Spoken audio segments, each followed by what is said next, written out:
Baik, kita ke informasi selanjutnya. Sejumlah pemuka agama menggelar istighosah dan doa bersama secara daring. Mereka juga mengajak masyarakat lainnya untuk berpartisipasi ikut mendoakan para korban COVID-19.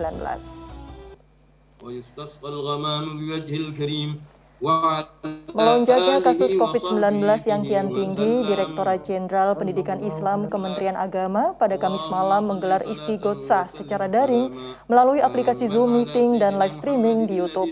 Ini dilakukan sebagai ikhtiar batin agar pandemi COVID-19 segera berakhir. Sejumlah pemuka agama lainnya pun ikut menggelar doa bersama secara daring guna meminta keselamatan bagi bangsa Indonesia. Berdoa dari rumah ini juga diimbau dilakukan pada pukul 10:07 waktu Indonesia Barat Sabtu ini. Sementara itu, puluhan tenaga kesehatan dan peserta vaksinasi COVID-19 juga turut mengheningkan cipta pada pagi tadi di halaman Rumah Sakit Umum Adiaksa, Jakarta Timur. Kegiatan vaksinasi di Rumah Sakit Umum Adiaksa, Jakarta Timur dihentikan sejenak oleh panitia pada pukul 10:07 pagi tadi. Seluruh tenaga kesehatan dan peserta vaksin beranjak dari tempat duduknya untuk mengheningkan cipta dalam rangka mendoakan para korban COVID-19 dan jasa para tenaga kesehatan yang turut gugur dalam melawan virus corona. Dalam waktu 60 detik untuk mengenang para jasa tenaga kesehatan yang terpapar COVID-19 khususnya, dan kemudian juga kepada seluruh masyarakat yang mungkin juga menjadi korban dari COVID-19 di masa pandemi ini. Disertai suara sirine ambulans, doa bersama berlangsung selama 60 detik. Mengingat atau meresapilah semua yang sudah terjadi ya. Diharapkan kegiatan ini dapat meningkatkan kesadaran masyarakat akan bahaya COVID-19.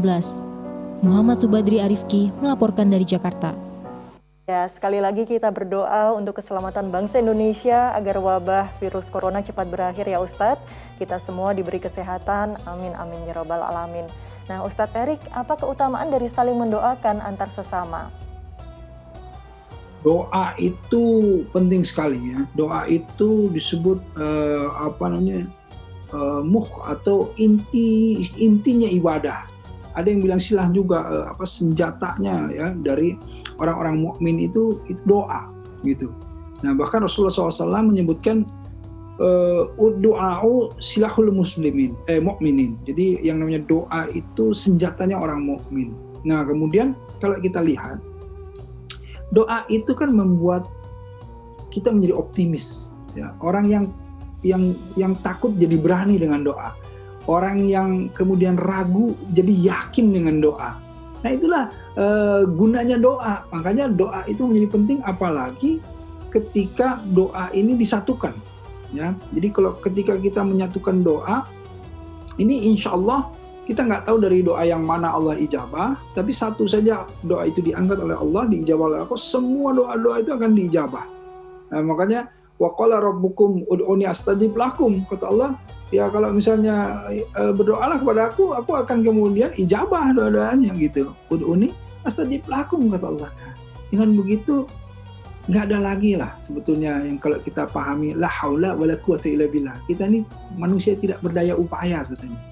Kita berdaya itu karena Allah. Karenanya pada saat ini ketika pertolongan vaksin ini sulit ya, semua belum terlihat seperti apa nih pandemi ini bisa kita kendalikan, kita masih terus berjuang dan lain-lain.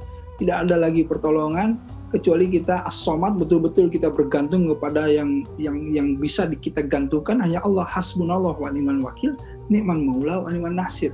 Kurang lebih seperti itu.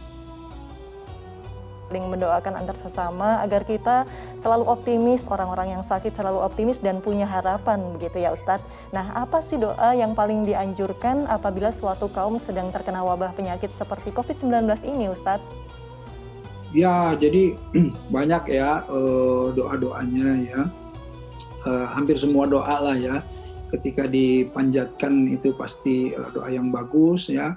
A'udzu bikalimatillah tammati min syarri ma khalaq, itu salah satunya. Jadi aku berlindung ya dengan kalimat Allah, a'udzu bikalimatillah tammati yang sempurna min syarri makhluk, dari kejahatan seluruh makhluknya. Jadi kita berlindung terus, ya, berlindung dengan kalimat-kalimat Allah, dengan kekuasaan Allah yang maha sempurna dari seluruh kejahatan makhluknya, seluruh makhluk yang bisa kemudian membuat kita menjadi terkena bala bencana, mara bahaya, penyakit dan lain-lain.